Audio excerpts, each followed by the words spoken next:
आणि म्हणून बाबांनी तसंच सकाळच्या प्रवचनमध्ये सांगितलं की नागाबाबांनी जी विभूती जनार्दन स्वामींना दिली, जनार्दन स्वामींनी माधुगिरी बाबांना दिली दिसतो आपल्याला. मला वाटतं हरेश्वर मंदिराची जी पीठ आहे चले आना स्वामी जी त्यामध्ये झालेलं आहे. हमारे शिव प्रवचन में चले आना स्वामी जी हमारे शिव प्रवचन में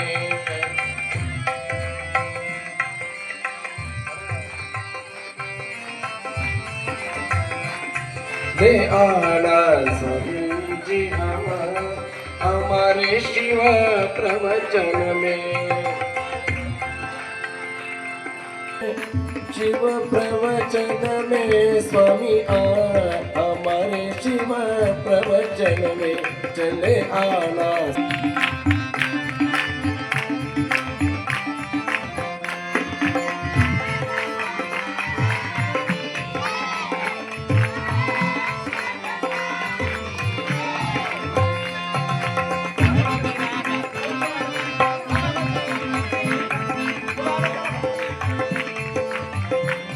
स्वामी जी हमारे शिव प्रवचन में चले आना स्वामी जी हमारे शिव प्रवचन में.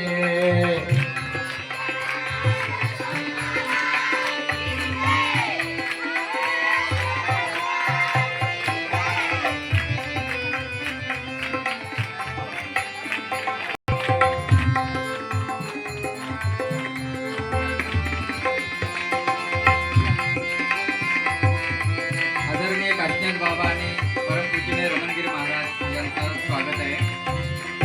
परमपूजनीय रमणगिरी बाबांना मी विनंती करतो की काशीनाथ बाबांचा सत्कार करावा.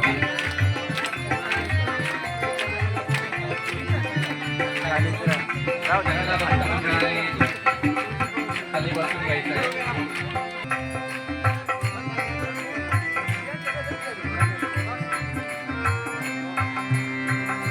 त्यानंतर परमपूज्य स्वामी रमणगिरीजी महाराज यांचं एक पूजन रमणगिरी महाराज यांच्या वतीने होते. सर्वांनी टाळ्यांच्या गजरात स्वागत करायचं आहे. हे केशव कलिवल हरी.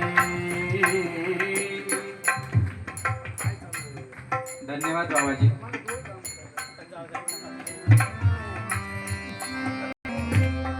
जय जनार्दन, जय जनार्दन. आदरणीय शिवभक्त परायण श्री काशीनाथ बाबा आणि परमपूजनीय रमणगिरीजी महाराज हे सुरगाणा आणि पेठचे भूमिपुत्र आहेत आणि ते अतिशय उच्च शिक्षित आहेत. जसे मी प्रास्ताविक रूपाने या ठिकाणी मांडताना कालच आपण रमणगिरी महाराजांचं पण प्रास्ताविक रूपाने या ठिकाणी काही गोष्टी सांगण्याचा मी प्रयत्न काल केला. त्या पद्धतीने तसं पाहिलं तर ते विदेशातून भ्रमंती करून माधवगिरी बाबांचं नाव मोठं व्हावं, आपल्या गुरुदेवांबरोबर माधवगिरी बाबांचं नाव मोठं व्हावं अशी त्यांना मनापासून त्यांची तळमळ आहे. धर्मकार्यही वाढतच राहावं असे 1008 आंतरराष्ट्रीय महामंडलेश्वर श्री रमणगिरी महाराज यांची तळमळ आहे. राष्ट्रीय महामंडलेश्वर